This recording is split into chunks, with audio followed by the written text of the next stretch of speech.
एक समय की बात है। एक राज्य में एक प्रतापी राजा राज करता था। एक दिन उसके दरबार में एक विदेशी आगंतुक आया और उसने राजा को एक सुंदर पत्थर उपहार में दिया। राजा वह पत्थर देख बहुत प्रसन्न हुआ।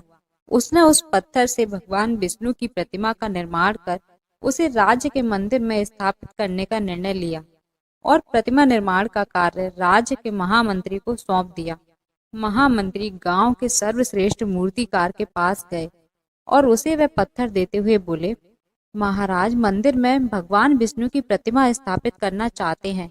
7 दिवस के भीतर इस पत्थर से भगवान विष्णु की प्रतिमा तैयार कर राजमहल पहुंचा देना।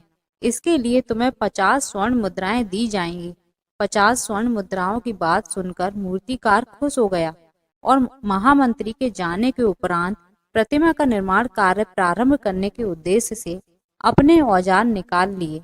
अपने औजारों में से उसने एक हथौड़ा लिया और पत्थर तोड़ने के लिए उस पर हथौड़े से वार करने लगा, किंतु पत्थर जस का तस रहा।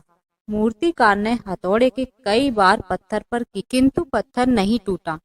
50 बार प्रयास करने के उपरांत मूर्तिकार ने अंतिम बार प्रयास करने के उद्देश्य से हथौड़ा उठाया, किंतु यह सोचकर हथौड़े पर प्रहार करने के पूर्व ही उसने अपना हाथ खींच लिया कि जब 50 बार वार करने से पत्थर नहीं टूटा तो अब क्या टूटेगा।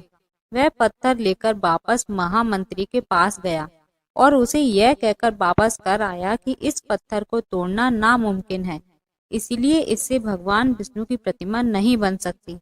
महामंत्री को राजा का आदेश हर स्थिति में पूर्ण करना था, इसीलिए उसने भगवान विष्णु की प्रतिमा निर्मित करने का कार्य गांव के एक साधारण से मूर्तिकार को सौंप दिया। पत्थर लेकर मूर्तिकार ने महामंत्री के सामने ही उस पर हथौड़े से प्रहार किया और वह पत्थर एक बार में ही टूट गया। पत्थर टूटने के बाद मूर्तिकार प्रतिमा बनाने में जुट गया। इधर महामंत्री सोचने लगा कि काश पहले मूर्तिकार ने एक अंतिम प्रयास और किया होता तो सफल हो गया होता और 50 स्वर्ण मुद्राओं का हकदार बनता। सीख।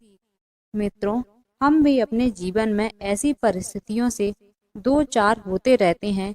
कई बार किसी कार्य को करने के पूर्व या किसी समस्या के सामने आने पर उसका निराकरण करने के पूर्व ही हमारा आत्मविश्वास डगमगा जाता है और हम प्रयास किए बिना ही हार मान लेते हैं। कई बार हम 1-2 प्रयास में असफलता मिलने पर आगे प्रयास करना छोड़ देते हैं, जबकि हो सकता है कि कुछ प्रयास और करने पर कार्य पूर्ण हो जाता या समस्या का समाधान हो जाता। यदि जीवन में सफलता प्राप्त करनी है तो बार बार असफल होने पर भी तब तक प्रयास करना नहीं छोड़ना चाहिए जब तक सफलता नहीं मिल जाती। क्या पता जिस प्रयास को करने के पूर्व हम अपना हाथ खींच लें वही हमारा अंतिम प्रयास हो और उसमें हमें कामयाबी प्राप्त हो जाए। तो दोस्तों, आज की वीडियो यहीं समाप्त होती है। वीडियो पसंद आई हो तो वीडियो को लाइक और चैनल को सब्सक्राइब जरूर करें और बेल आइकन को प्रेस करना ना भूलें ताकि भविष्य में आने वाली वीडियो की नोटिफिकेशन आप पर पहुंच सके। धन्यवाद।